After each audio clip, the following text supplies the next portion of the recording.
신경내분비 종양, 보험사와의 분쟁이 생각보다 훨씬 많다고 하는데요. 오늘은 이 문제를 좀 더 깊이 있게 이야기 나눠보겠습니다. 바로 들어가 볼게요. 네, 반갑습니다. 신경내분비 종양은 기준이 자주 바뀌는 대표적인 질환 중 하나인데요. 특히 2021년 이후 WHO, ICD, KCD 모두 개정되면서 보험금 지급 여부에 결정적인 영향을 주게 됐습니다. 이 변화들이 실무에서 어떤 의미를 가지는지 사례를 중심으로 말씀을 드릴게요. NET는 다양한 장기에서 발생합니다. 췌장, 폐, 위장관, 직장 등 발생 부위가 다양한 만큼 진단서에 어떤 장기명과 코드가 들어가느냐에 따라 보험금 지급 여부도 크게 달라집니다. 과거에는 대부분 D코드로 분류되곤 했지만 지금은 WHO 기준상 많은 경우가 악성 신생물인 C코드로 명확하게 재분류됐습니다. 중요한 건 진단 시점입니다. 2021년 이후에 진단을 받은 분들은 WHO 개정 기준이 이미 반영된 시기이기 때문에 C코드 적용이 상대적으로 수월합니다. 반면 그 이전에 진단을 받은 경우 KCD상 D코드가 적혀있는 경우가 많고 그로 인해 보험사는 여전히 악성이 아니라고 주장하죠. 여기서 실무상 가장 혼란을 겪는 부분이 동일한 병리 결과를 가지고도 진단서에 어떤 코드가 기재되었느냐에 따라 보험사 대응이 180도 달라진다는 점입니다. 그리고 그 코드가 결정되는 데는 병리학적 판단 외에도 주치의의 해석, 병원 내부 기준, 때로는 보험사의 사전 질의서 등이 영향을 미치기도 합니다.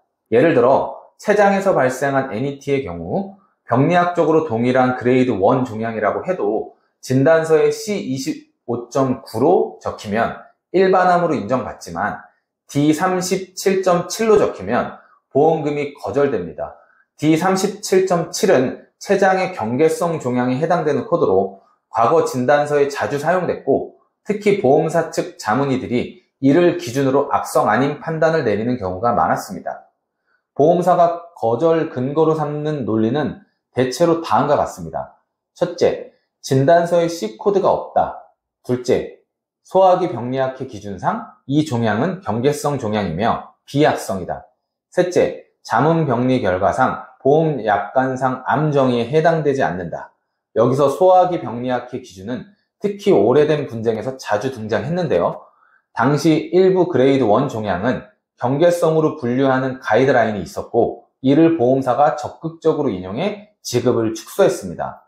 하지만 국제 기준은 이미 바뀌었습니다.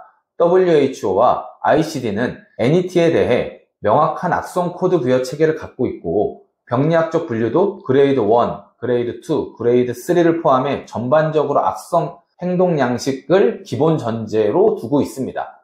조직학적 코드 역시 8240/3과 같은 형태로 병리 보고서상 이를 명확히 적시하고 있는 경우 보험사 대응이 달라질 수밖에 없습니다. 문제는 많은 환자들이 병리 보고서에 이러한 분류가 있는지도 모른다는 겁니다. 그냥 진단서만 있으면 되지 않나 라고 생각하시는 분들이 많지만 보험금 분쟁에서 가장 핵심적인 문제는 병리 보고서이고 그 중에서도 조직학적 코드, 행동양식, 의사소견서란의 기술 방식이 핵심입니다. 조직학적 코드가 8240/1로 표기된 경우와 8240/3으로 표기된 경우는 보험사에겐 전혀 다르게 인식됩니다. 8240/1은 경계성 또는 불확정 행동양식으로 해석되기 쉬운 반면 8240/3은 명백한 악성으로 인정되는 코드입니다.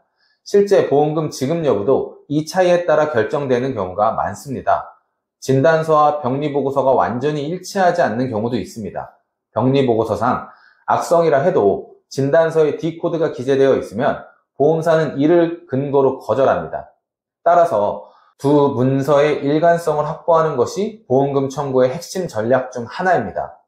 실제 사례를 말씀드리면 2020년 NET 그레이드 1 진단을 받은 40대 남성 환자는 초기에 진단서에 C20 코드가 기재되어 있었고 병리보고서상 WHO 2021년 기준과 8240/3 코드가 명확히 적시되어 있었습니다. 그러나 보험사는 자문 병리를 통해 행동양식 미정이라는 해석을 받아 거절했죠. 이에 따라 병리 슬라이드 재검토, 병리의사 추가 소견서, 소화기 병리학회 최근 논문을 첨부해 재청구했고 결국 전액 지급으로 마무리됐습니다. 반대로 2023년에 진단받은 50대 여성은 진단서에 D37.5가 기재돼 있었고 보험회사는 진단 코드가 경계성 종양이라는 이유로 암진단비 지급을 거절했습니다. 그러나 이 사례 역시 재자문을 통해 재청구를 진행했고 암보험금이 전액 지급될 수 있었습니다. 이처럼 진단 시기와 병리보고서의 기준, 진단 코드는 매우 중요한 변수입니다. 보험금 청구 전 확인하셔야 할 건 다음과 같습니다. 첫째, 진단 시점이 2021년 이후인지. 둘째, 진단서의 KCD 코드가 C코드인지. 셋째, 병리보고서에 WHO 기준이 반영돼 있고 조직학적 코드가 8240/3인지. 넷째, 진단서와 병리보고서가 서로 일관되게 구성되어 있는지. 다섯째, 병리의사의 소견이 악성임을 명확히 표현하고 있는지. 이 외에도 보험금 청구 시 중요한 건 병리 슬라이드 원본이나 복사본을 확보해 두는 것입니다. 일부 보험사는 자문병리를 진행하며 원본을 요구하기도 하고 환자 동의 없이 임의로 분석을 진행하는 사례도 있어 사전 대응이 필요합니다. 대학병원 병리과에 요청하면 슬라이드 복사본을 발급받을 수 있습니다. 또한 병리 조직검사 후 진단서와 함께 의무기록지, 수술 소견서, 입원기록 등도 함께 제출하면 더욱 효과적입니다. 이러한 자료는 보험사 입장에서 암으로 인정해야 할 객관적 정황이 될 수 있습니다. 지금까지 이야기한 내용을 정리하면 NET 관련 보험금 문제는 단순히 코드 문제가 아니라 진단 시점, 의료진 해석, 국제 병리 기준, 서류의 일관성, 4가지 복합적인 문제입니다.